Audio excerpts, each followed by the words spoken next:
Imagine a future where our buildings, our homes, our workplaces, they don't just sit there. Mhm. They actually, give back to the planet.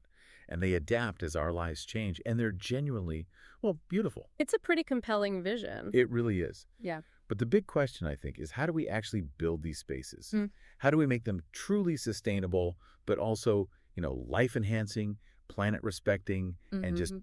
built to last? Yeah, built to thrive. Okay, let's unpack this then.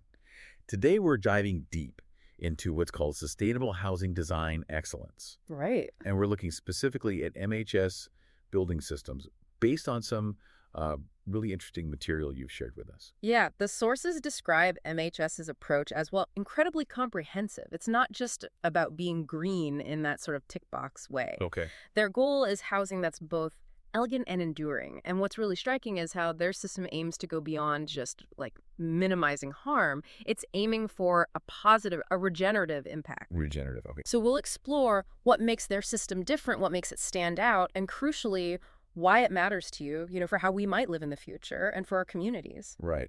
And our mission here for this deep dive is really to pull out those core ideas, maybe some surprising facts, and the really innovative bits that define this vision of sustainable design. Get to the heart of it. Exactly. Yeah. Give you a shortcut so you walk away really understanding what's actually possible in construction today. Sounds good. So let's start with that core philosophy you mentioned, regenerative and adaptable design. We hear green all the time, right? All the time. But when MHS talks about regenerative and adaptable, what does that really mean?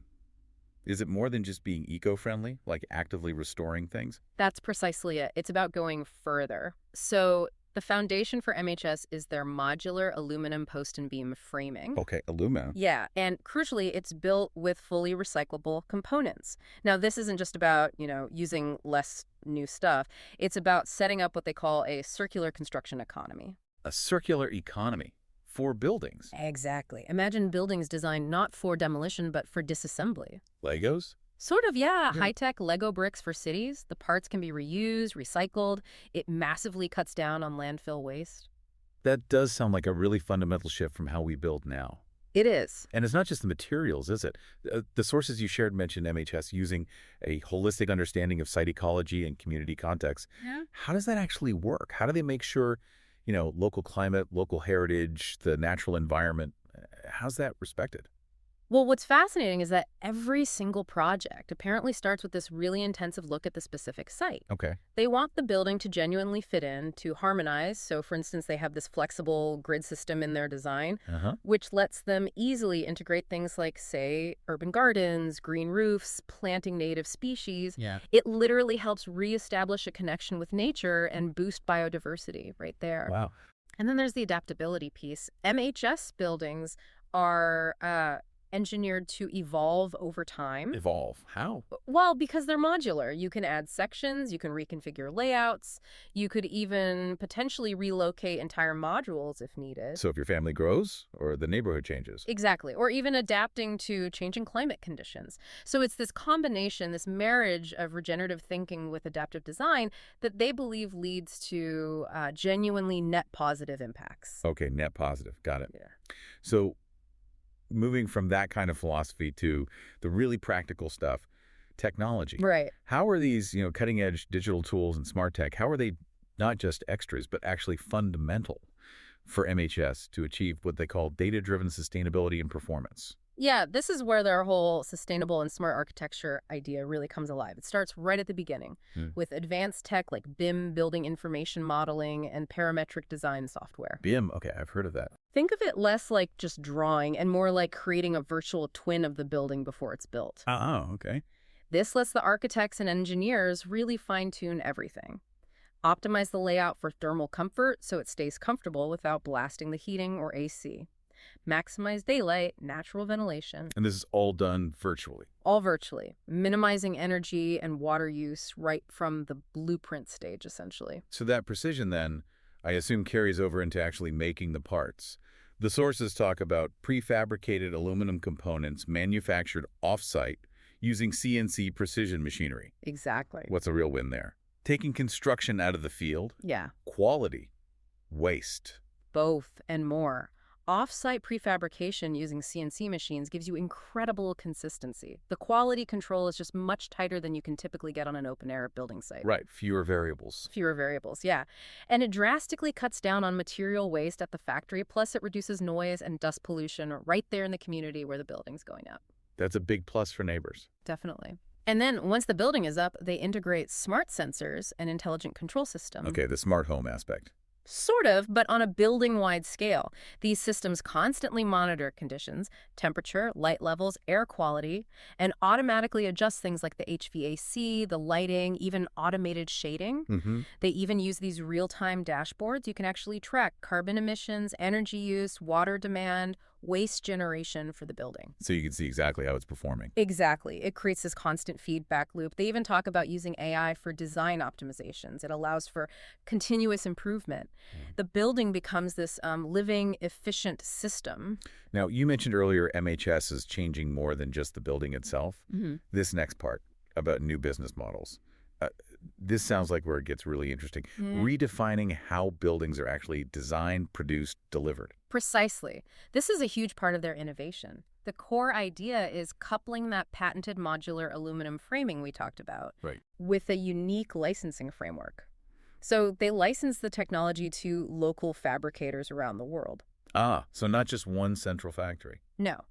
This allows local businesses, local fabricators, to actually manufacture and assemble the components in their region. Okay, I see the benefits there. Fosters local economies. Exactly. Fosters regional economic growth, and it significantly cuts down on transportation emissions because you're not shipping huge components halfway across the globe. Makes sense. Building sustainably but locally. Yeah, imagine having that global standard for quality and sustainability, but actually built, right in your area. That is a powerful concept. And the sources mention a kit-of-parts approach and just-in-time delivery. How does that help builders move from, say, traditional linear construction, order stuff, use it, waste the rest, to something more like circular, resource-efficient production? It's all about managing resources with extreme precision. Instead of ordering tons of material up front and inevitably having waste. Which happens all the time. All the time. Instead, components are delivered exactly when and where they're needed on site, just in time. And this whole prefabrication process ties into digital supply chains, streamlined logistics.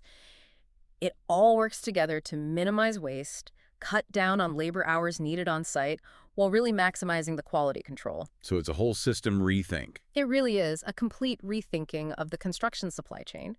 And this approach, they argue, is what makes these sustainable, adaptable modules commercially viable and scalable. Scalable even for communities in, say, least developed countries who might not traditionally have access to this kind of advanced, sustainable building technology otherwise. Okay, that's impressive.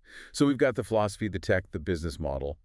But what about the people inside? Right. How does this design actually improve the quality of life for occupants, the human element? Yeah, absolutely crucial. And there's a deep focus here on occupant well-being. They prioritize using non-toxic mold-resistant materials. Good for health. Very good for health. And they use these high-performance SIPs, structural insulated panels. SIPs, right, you mentioned those. Yeah, they're basically these super efficient building envelope components. They create incredibly well-insulated spaces, which means better indoor air quality and really consistent thermal comfort. No drafts, no cold spots. Sounds comfortable. And, like we touched on, that off-site fabrication means much less pollution and noise during construction. That's a quality of life improvement for the whole neighborhood, not just the eventual occupant. That's a really good point. Less disruption.